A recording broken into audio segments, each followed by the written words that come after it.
Shalom saudara. Selamat tahun baru. Puji Tuhan ya. Kita bersyukur pagi hari ini karena kita diberi kesempatan ini hari pertama di tahun ini 2023 saudara. Amin. Ya, saya percaya bahwa tahun ini akan menjadi tahun yang hebat bagi kita. Pasti ada pergumulan, tapi saya juga percaya penyertaan Tuhan pasti selalu bersama dengan kita. Amin ya. Puji Tuhan. Ada di antara kita yang baru datang, Bapak dan Ibu di belakang, ya selamat datang, Tuhan memberkati. Nanti kita bincang lagi ya. Saya nggak kenal apa Pak Edia, keluarga Pak Edia, karena pakai masker. Oh ya, Tuhan memberkati ya. Selamat datang beribadah bersama kita pagi ini, ya. Baik saudara, puji Tuhan. Pagi hari ini saudara, saya mau berbicara dari teks yang Mazmur yang paling singkat ya, yaitu Mazmur 117. Mari kita buka Alkitab kita di dalam Mazmur 117. Mazmur 117. Sudah dapat ya? Mazmur 117. Ini hanya terdiri dari 2 ayat. Ya, ada yang mungkin bisa bantu kita membacakan ini dengan semangat, lugas dan jelas? Silakan kalau ada yang bersedia. Mazmur 117.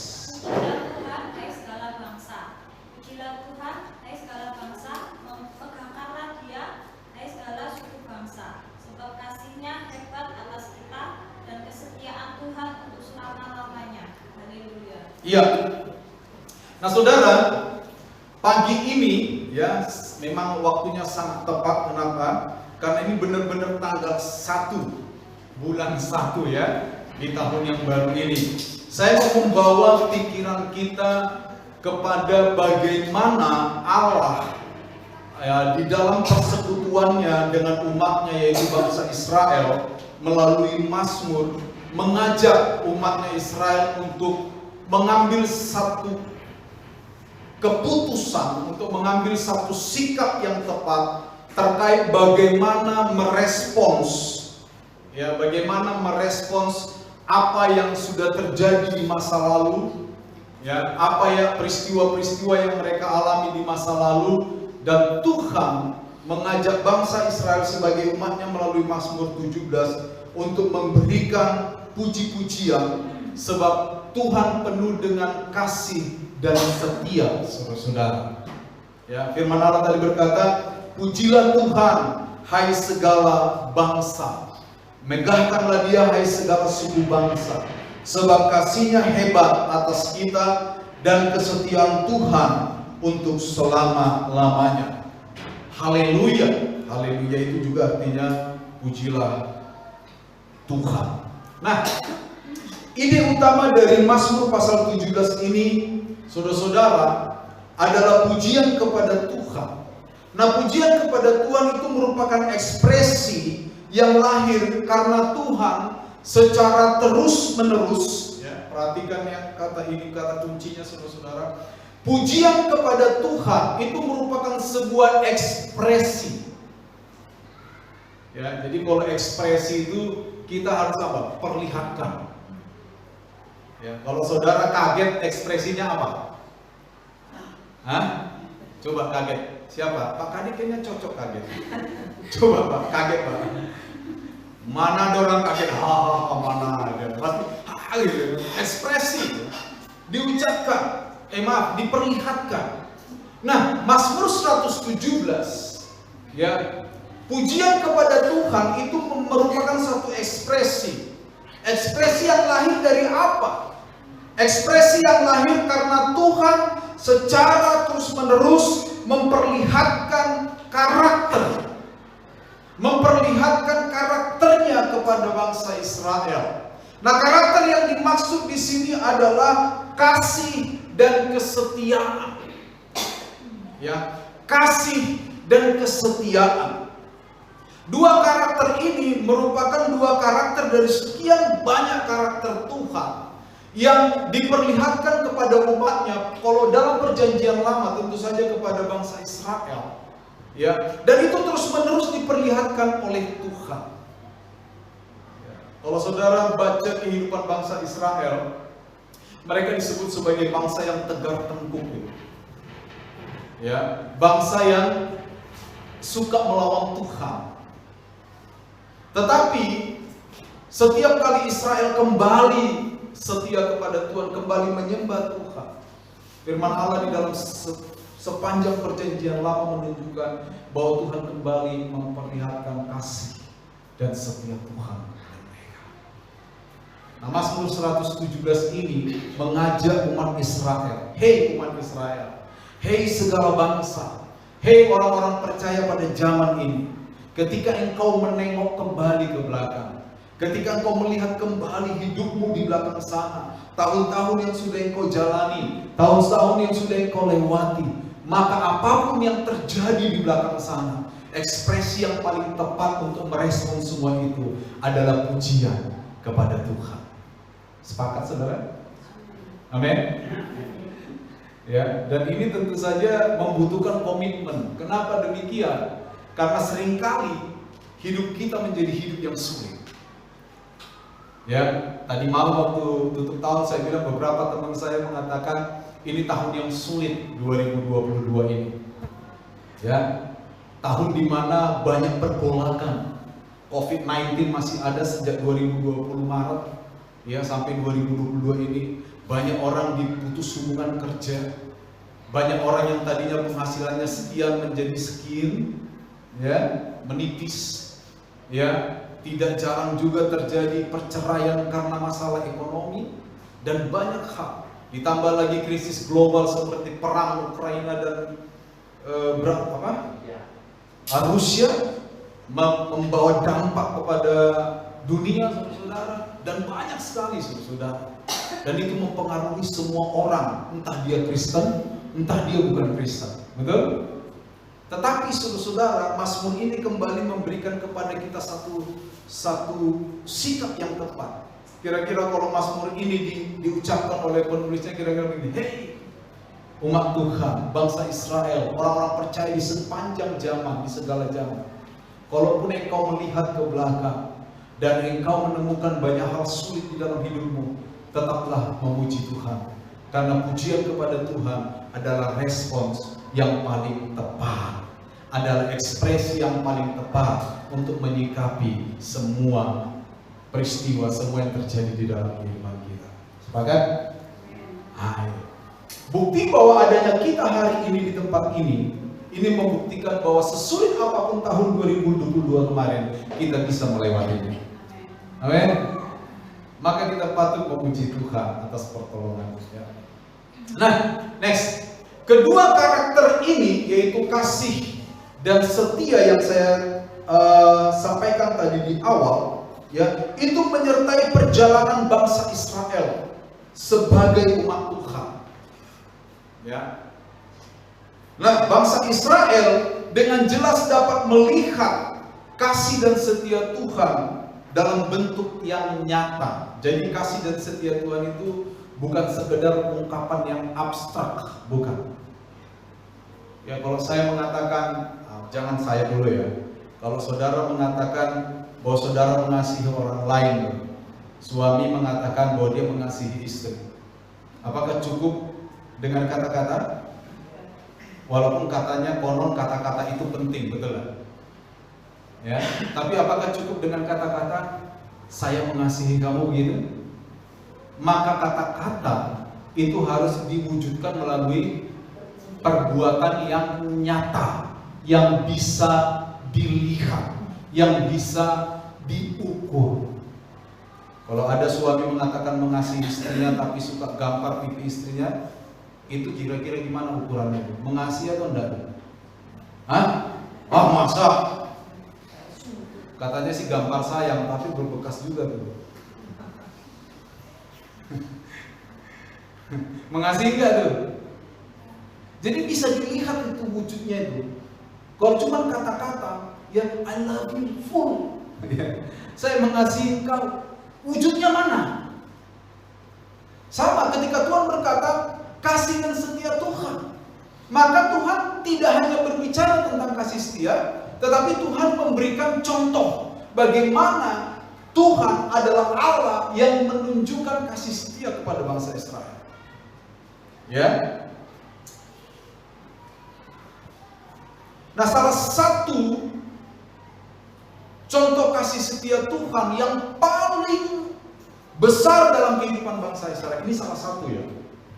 Salah satu contoh kasih setia Tuhan yang paling besar dalam kehidupan bangsa Israel terkait dengan peristiwa keluarnya bangsa Israel dari tanah Mesir. Masih ingat ya? Nah, coba kita akan lihat. Next. Nah, terkait keluarnya bangsa Israel dari tanah Mesir menuju tanah Kanaan, ada beberapa peristiwa yang sangat-sangat menonjol. Kalau kita perhatikan, ini udah pernah saya khotbahkan secara khusus beberapa tahun yang lalu dengan judul tidak berkekurangan walaupun di padang gurun gitu, ya. Nah, ini mau kita lihat kembali secara singkat pagi ini, saudara-saudara, ya. Ada beberapa peristiwa yang begitu menonjol terkait dengan bagaimana Tuhan memperlihatkan kasih setianya kepada bangsa Israel. Nah, ini nanti bisa kita tarik dalam kehidupan kita hari ini. Bagaimana Tuhan menunjukkan kasih setianya kepada kita. Yang pertama, saudara-saudara, ketika bangsa Israel keluar dari tanah Mesir menuju tanah Kanaan, ya, harusnya mereka bisa berjalan kaki selama 40 hari. Konon begitu katanya. Jadi jarak antara Mesir dengan Kanaan itu secara normal bisa dilalui atau dijalani selama 40 hari. Tetapi karena mereka selalu berbuat dosa di hadapan Tuhan, ya, mereka dikatakan bangsa yang tegar tengkuk, maka Tuhan mengizinkan mereka berjalan dari tanah Mesir sampai ke tanah Kanaan selama 40 tahun. Kurang lebih ada 15 atau 16 padang gurun yang mereka puter-puterin selama 40 tahun. Saudara, cukup banyak ya. Ya, dari sini kita belajar, saudara. Ya, jangan suka menjadi orang yang tegar tengkuk. Kalau kita tahu kebenaran, lakukan kebenaran. Amin. Amin. Kalau kita tahu kebenaran, lalu dengan sengaja kita tidak melakukan kebenaran, maka kita bisa disebut sebagai orang yang tegar tengkuk. Bangsa Israel itu tegar tengkuk. Harusnya 40 hari sampai di Kanaan. Udah nyebrang tuh sungai Yordan sampai di Kanaan. Tapi karena mereka tegar tengkuk, tidak tunduk kepada Allah, ya, ngambekan. Bangsa Israel itu ngambekan, saudara. Ya kan? Bosan mana minta daging. Dikasih daging burung puyuh. Dibilang ambil secukupnya, diambil banyak-banyak, dikatakan sampai mereka makan sampai muntah-muntah. Ya, ambil mana secukupnya untuk 3 kali makan, tapi karena khawatir serakah diambil banyak, sore busuk. Bangsa Israel begitu. Ya, walaupun kehidupan mereka tidak mudah kita harus akui itu, tetapi mereka memang oleh Tuhan dikatakan bangsa yang tegar tengkuk. Kenapa? Udah tahu ini dari Tuhan malah dilanggar. Ya, bagi kita selama hari ini, mari kita, kalau itu satu kebenaran dari Tuhan, saudara, dan kita tahu itu kebenaran, jangan suka melawan. Amin. Nggak ada amin ini, memang susah kalau yang ini. Amin. Amin. Iya, jangan suka melawan lah. Ya, kita ini semua kan miliknya Tuhan ya. Ini benar nih, tapi kita melanggar, kita tegar tengkuk memang. Tapi semoga kita semua di tahun ini menjadi orang yang terbuka terhadap setiap kebenaran Tuhan ya. Itu doa saya sebagai pembalasan. Kembali bangsa Israel, saudara.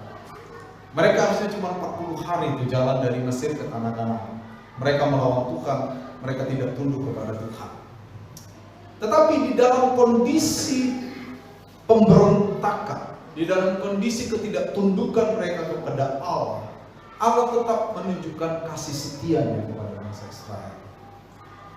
Ya, bayangkan 600.000 orang keluar dari tanah Mesir. Itu menunjukkan jalan kaki. Ya, 600.000 orang. Kita kemarin Natal kita perkirakan 100 orang. Biaya makannya udah berapa? Itu sekali makan loh. Ya kan? Ini 600.000 orang.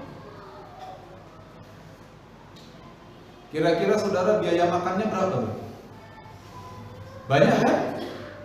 Selama di perjalanan mereka melahirkan anak.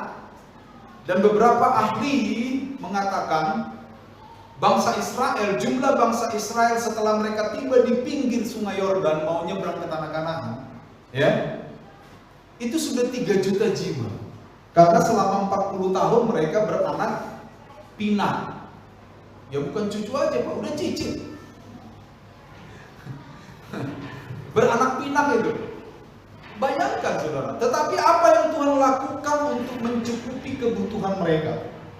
Sebulan setelah mereka meninggalkan Mesir, saya menduga hewan yang mereka bawa, ternak, domba, kambing atau apapun itu habis, saudara.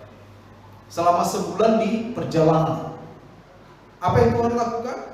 Tuhan memberikan kepada bangsa Israel roti untuk dimakan, yang sampai hari ini kita kenal dengan manna.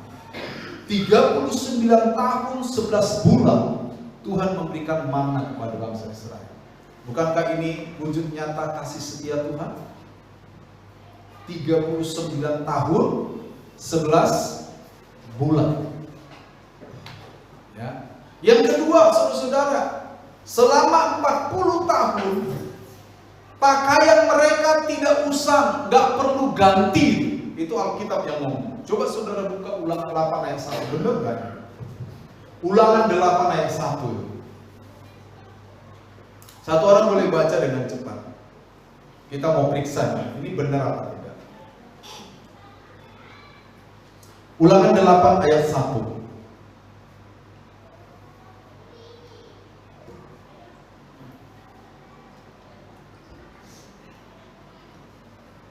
Ada yang mau baca?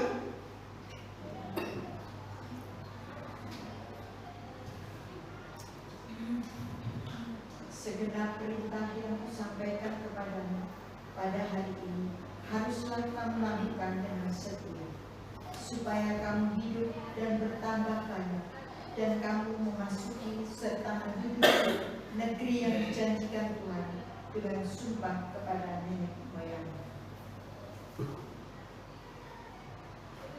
Itu ulangan ya Om Maya? Ya. Ayat 1 ayat 7. Jangan-jangan saya salah ketik gitu. Coba cek ayat 7-nya Om. Sebab Tuhan Allahmu membawa engkau masuk ke dalam negeri yang baik, suatu negeri dengan sungai, mata air, dan danau yang keluar dari lembah-lembah dan gunung-gunung.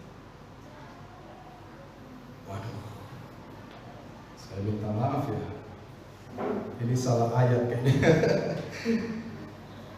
Saya minta maaf saudara ya, saya salah ketik ini.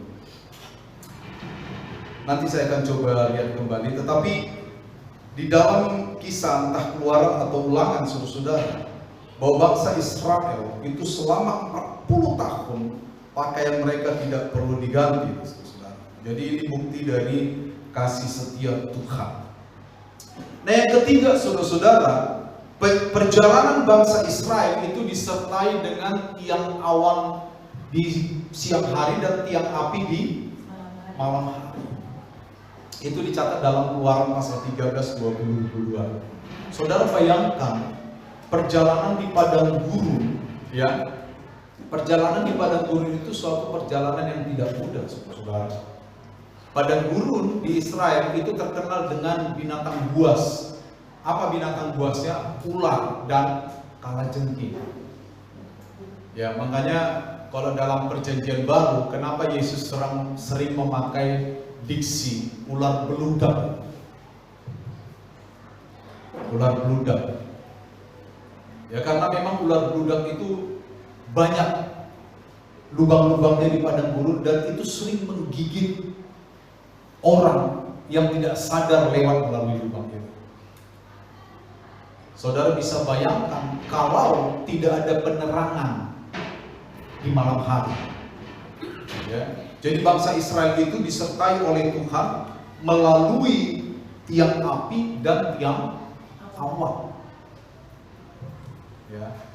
Ini penyertaan yang nyata. Dan berikutnya saudara, ya, Tuhan mengirim tabuhan. Tabuhan itu semacam lebah, ya, lebah yang sangat besar, ya, lalu mengalahkan musuh-musuh Israel. Israel itu tidak terlatih berperang, saudara-saudara. Mereka adalah budak di tanah Mesir. Nah, pada waktu mereka keluar dari tanah Mesir, tentu saja mereka adalah orang biasa, orang-orang yang tidak terlatih berperang. Tetapi selama mereka ada di padang gurun, ya, Alkitab mencatat ada saja yang mengganggu mereka. Musuh-musuh di sekelilingnya. Ketika mereka berjalan, ya, ada musuh-musuh yang mengganggu mereka. Nah, apa yang Tuhan lakukan untuk menolong bangsa Israel? Tuhan mengirim tabuhan. Tabuhan itu sejenis tawon tapi agak besar. Saudara pernah digigit tawon yang besarnya segini? Belum ya? Nanti coba minta supaya digigit, jadi biar kita tahu rasanya kayak apa ya. Ya, konon katanya tawon yang besar kalau menggigit bengkaknya besar juga. Tapi Tuhan memakai tabuhan-tabuhan ini untuk mengalahkan musuh-musuh Israel. Ya, dari sini kita bisa belajar loh. Kalau Tuhan mau tolong kita, Tuhan bisa tolong kita melalui apapun. Sepakat? Amin. Kalau Tuhan mau tolong kita, sekali lagi, Tuhan bisa tolong kita melalui alat apapun. Saudara tentu masih ingat waktu Yonatan, anaknya Saul, menyeberang ke negeri orang Filistin, tentara orang Filistin. Yonatan bilang apa? Sudahlah, Tuhan pasti bisa tolong dengan banyak orang ataupun dengan sedikit orang. Dan dia dengan bujangnya atau membawa senjatanya pergi berdua, itu menggempur perkemahan orang Filistin. Dan Tuhan menolong Yonatan dan pembawa senjatanya. Artinya apa, saudara? Kasih setia Tuhan itu tidak bergantung kepada potensi-potensi di dalam diri kita. Kalau Tuhan mau tolong kita, Tuhan bisa tolong kita dengan apapun yang ada di sekeliling kita. Sepakat? Jadi jangan pernah khawatir tuh. Ya. Saudara yang bekerja, ya, saudara yang melakukan usaha, saudara yang bertani, saudara yang melakukan apapun untuk engkau hidup, untuk engkau tercukupi. Tuhan bisa menolong kita dengan cara apapun. Bahkan dengan cara-cara yang kadang kita tidak pahami. Seperti bangsa Israel. Tuhan menolong bangsa Israel dengan menggunakan tabuhan. Di mana di dunia ada tentara yang dikalahkan oleh tawon. Pernah baca sejarah? Tidak ada. Satu-satunya tentara, rombongan tentara musuh yang dikalahkan oleh tawon itu hanya dalam kisah keluarnya bangsa Israel. Ya, itu dia. Lalu saudara-saudara, yang kelima, Tuhan mengasuh mereka di padang gurun. Dikatakan Tuhan menjaga Israel seperti biji matanya. Dan ini nanti pada zaman Raja Daud dikutip kembali dalam kitab Mazmur. Makanya kita punya lagu tuh yang diciptakan oleh Pendeta Niko Nyotoraharjo. Siapakah aku ini, Tuhan, jadi biji matamu. Biji mata itu adalah gambaran sesuatu yang sangat berharga, dilindungi dengan refleksi yang begitu baik. Coba saudara pas naik motor loh, ada sesuatu yang mau masuk ke mata, apa yang terjadi? Kita secara refleks menutup mata, betul nggak? Itu refleks yang paling cepat itu adalah kelopak mata. Ya kan? Terus yang kedua, siapa di antara saudara yang tahan 10 detik aja enggak kedipkan mata? Kita tes ya. 1, 2, 3. Langsung perih itu, betul nggak? Padahal cuma 10 detik loh. Mata itu gambaran sesuatu yang sangat terlindungi. Dia rentan tapi sangat terlindungi, saudara. Nah itu digambarkan oleh Tuhan kita ini seperti biji matanya di mata Tuhan, di hadapan Tuhan, seperti biji matanya. Ya, dilindungi oleh Tuhan. Dan yang terakhir, saudara, di dalam Ulangan pasal 27 dikatakan, Allah menyertai dan memberkati Israel sehingga mereka tidak kekurangan sesuatu apapun dalam kehidupan mereka. Nah ini diingat oleh bangsa Israel.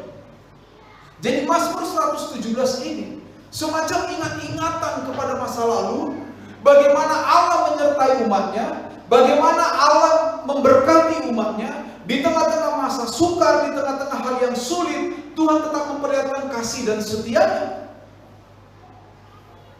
Oleh karena itu, seruan untuk memuji Tuhan merupakan satu respons yang diperlukan. Ini sebuah komitmen, sebuah janji. Ini bukan sebuah ajakan, saudara. Kalau sebuah ajakan, sebuah undangan, kita bisa tolak, betul? Ya, Nanda nanti saya undang ya makan siang. Nanda wajib datang nggak? Nggak dong, nggak wajib datang karena saya undang, betul lah. Jadi kalau saudara undang orang, terus orang nggak datang, jangan marah saudara ya, karena undangan gitu loh. Tak undang nggak datang, oh ya, jangan, namanya juga diundang. Tapi ini bukan undangan. Memuji Tuhan atas apa yang sudah kita lewati selama bertahun-tahun dalam hidup kita, itu bukan sebuah undangan, itu sebuah keputusan. Sepakat? Itu sebuah keputusan itu. Kalau kita memuji Tuhan hanya sebuah undangan, saya jamin ada kalanya kita tidak akan mampu memuji Tuhan. Betapa sulitnya hidup saya Tuhan, nggak mampu saya puji Tuhan, ya kan? Betapa banyaknya persoalan yang saya hadapi Tuhan, nggak mampu saya puji Tuhan.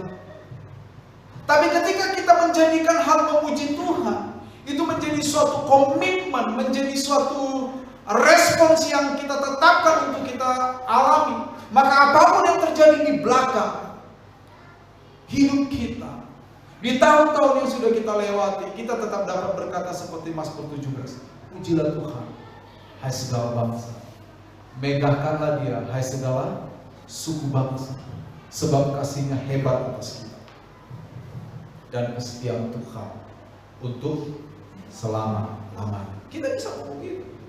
Saya sering katakan kepada jemaat, saudara, iman kita itu adalah keputusan, bukan perasaan. Iman kita ini keputusan. Artinya apa? Saya akan memutuskan untuk setia kepada Tuhan apapun yang saya alami dalam hidup saya. Itu sebuah keputusan. Kalau iman kita tidak lahir dari sebuah keputusan, maka iman kita akan mudah rontok. Dia akan rontok ketika kondisi tidak seperti yang kita harapkan, betul? Ya, dia akan rontok ketika persoalan-persoalan yang kita hadapi belum juga kunjung selesai. Dia akan rontok. Iman akan rontok ketika kita kekurangan uang. Tapi kalau iman kita adalah sebuah keputusan, dia tidak akan rontok, dia tidak akan gugur apapun yang terjadi. Waktu engkau kekurangan uang, engkau dapat datang kepada Tuhan, Tuhan, aku memang kekurangan uang, tapi aku hidup sampai hari ini bukti bahwa Tuhan menyertai saya. Amin. Kecuali kita sudah mati, ya. Tapi kita kekurangan apapun kalau masih hidup, apalagi masih bisa ketawa, ya kan? Itu bukti bahwa Tuhan menyertai kita. Kalau engkau punya persoalan-persoalan yang belum terselesaikan, engkau bisa berkata kepada Tuhan, Tuhan, masih ada persoalan yang belum terselesaikan dalam hidupku, tapi aku percaya Tuhan akan membantu saya menyelesaikan satu demi satu. Amin.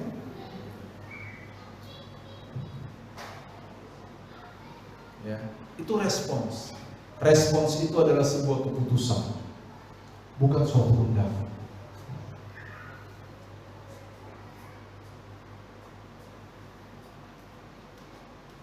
Dalam hidup saya sebagai pendeta, saudara, banyak doa saya nggak dijawab oleh Tuhan.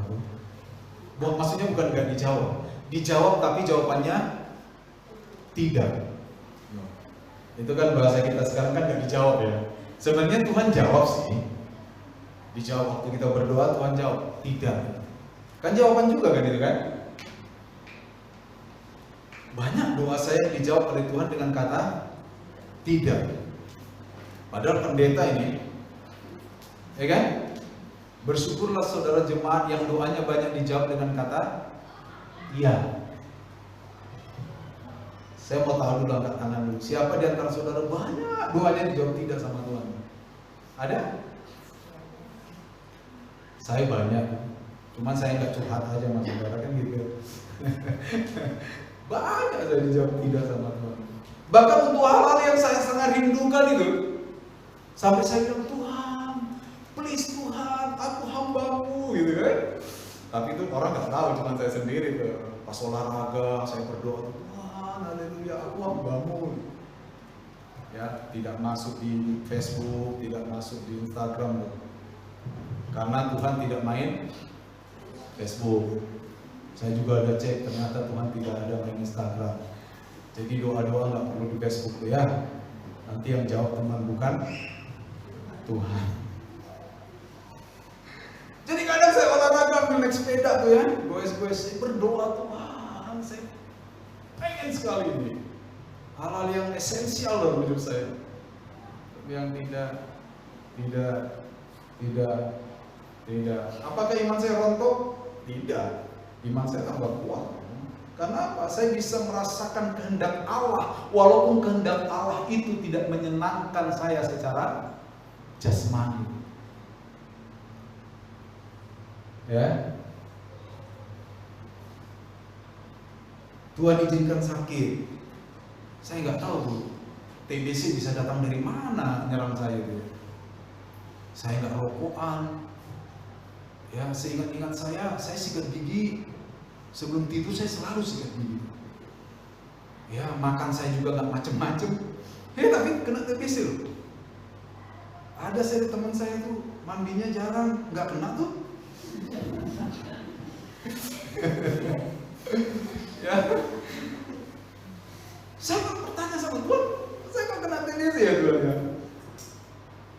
Ya, kadang saya nggak bisa dengar suara Tuhan tuh jawabannya. Cuma dalam hati saya dengar, alah itu aja kok kamu repot, jalani aja cuma 6 bulan. Saya jalani dengan damai sejahtera saudara. Saya minum obat pertama 4.000 mg kan sekali minum. Mual. Udah sebagainya tuh.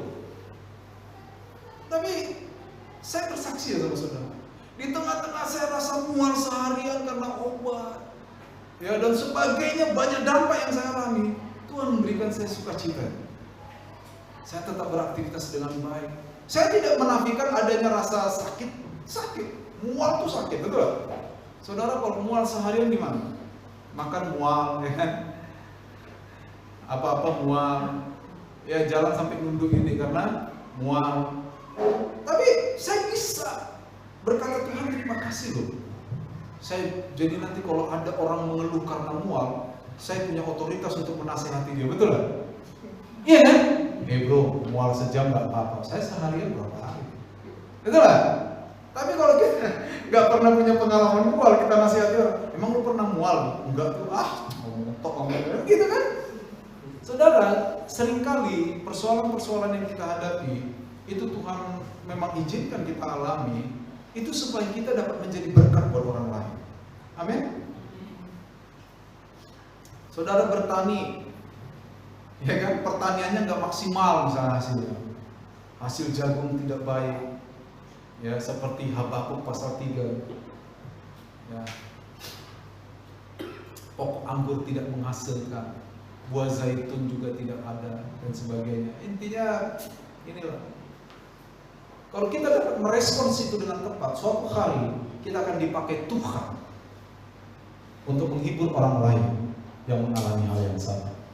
Amin. Amin.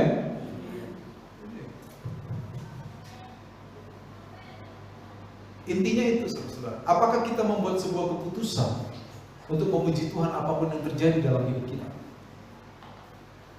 Kalau kita membuat keputusan itu, maka kita sedang menyenangkan hati Tuhan. Tuhan, apapun yang terjadi dalam hidup saya mau memutuskan bahwa saya akan tetap bersyukur. Kan kita banyak bilang, ku mau selalu bersyukur. Amin. Itu kita nyanyikan di gereja. Sampai di rumah udah untung aja gitu. Ya kan, ada masalah. Baru kita nyanyi, ku mau selalu bersyukur. Kan gak ada tuh di teks lagu, ku bersyukur kalau berkat banyak, kan gak ada kan?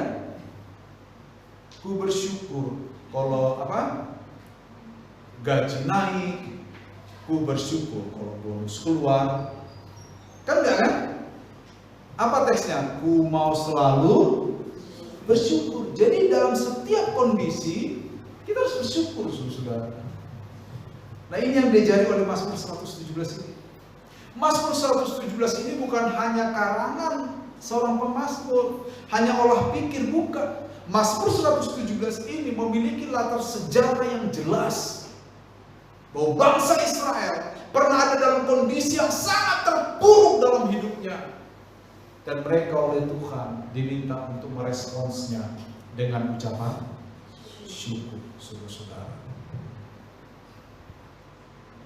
Ya, jemaat saya, kalau saudara punya masalah, jangan sering curhat di media sosial.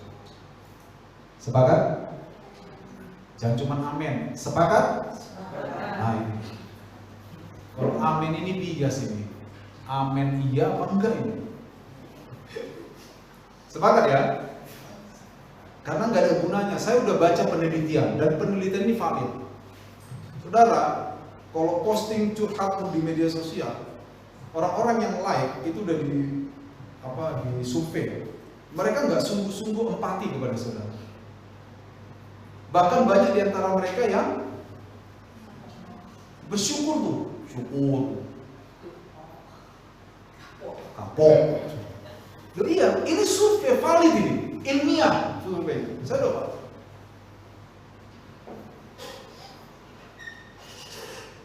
Maka itu, postinglah sesuatu yang berguna di media sosial.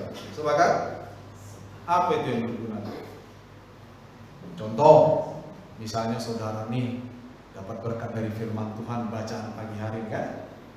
Ini banyak di antara saudara nggak mau ikut pembacaan firman Tuhan ya, 2 tahun ini ya. Sedih juga saudara sebagai kepala, banyak yang nggak mau ikut ya. Apa saudara ini tidak mau baca firman ini? Saya teropong ya, ini baca firman. Saudara pagi baca firman, dapat berkat, posting di media sosial, memberkati banyak orang. Amin? Amin? Tapi jangan saudara posting, pagi ini saya berdoa 3 jam. Itu untuk apa? Mau pamer?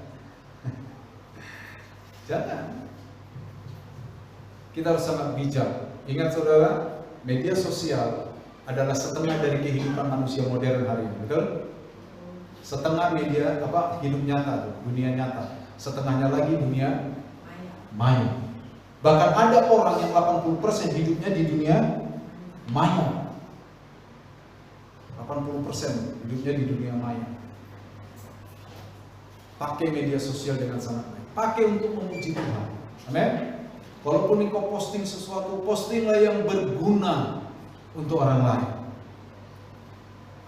Kalau engkau punya masalah, hukum pertama bermedia sosial, jangan posting masalahmu di media sosial. Orang gak ada yang peduli. Mungkin mereka sungkan aja nge-like, care, whatever seperti itu, ya, atau nangis, ya. Tapi setelah diteliti, disurvei secara ilmiah, hampir tidak ada yang peduli dengan masalah kita ketika kita post di media sosial. Kalau engkau punya masalah, datang kepada Tuhan. Ya, datang kepada Tuhan, kumpulkan di hadapan Tuhan, dan buat satu keputusan. Tuhan, apapun yang terjadi dalam hidup saya mau tetap memuji Tuhan. Tuhan, apapun yang terjadi dalam hidup saya mau tetap memegahkan nama Tuhan.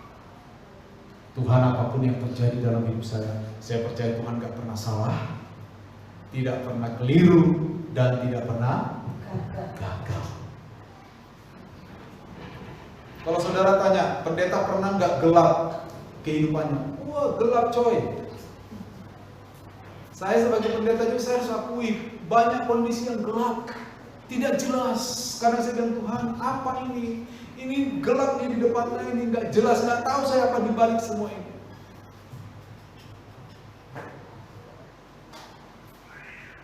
Dan saya masih ingat beberapa puluh tahun yang lalu, waktu saya satu kali dalam kondisi seperti itu, gelap. Saya masih muda waktu itu, ya. Sekarang sudah tua. Waktu itu saya masih belasan, masih sekolah di Malang. Suatu hari waktu saya gelap, Tuhan bicara sama saya itu secara pribadi. Saya masih ingat tuh, bahkan saya tulis apa yang saya dapatkan dari Tuhan. Dikatakan kira-kira begini, ini saya paraphrase saja, nggak tepat seperti yang saya begini. Di dalam setiap padang gurun, di balik setiap padang gurun, itu selalu ada padang rumput. Nah, itu menguatkan saya. Kadang-kadang Tuhan itu bicara simple sekali, tapi tepat. Benar kata Tuhan. Kalau kita ada di dalam suatu padang gurun, kan padang gurun itu nggak di seluruh dunia kan, luasnya kan. Pasti setelah padang gurun itu ada yang padang rumput. Walaupun kadang kita belum bisa lihat padang rumput itu, betul kan? Satu kali saya berenang di laut di Kencana. Berenang, kan saya senang berenang di laut. Berenang, tiba-tiba dalam pikiran saya muncul, ada kalanya engkau tenggelam, tapi Tuhan tidak akan membiarkan engkau mati tenggelam. Itu waktu saya di Kencana tuh berenang. Dan saya tahu Tuhan tidak sedang bicara tentang air laut itu. Saya tahu Tuhan sedang berbicara tentang hidup saya. Ada kalanya engkau pasti akan tenggelam.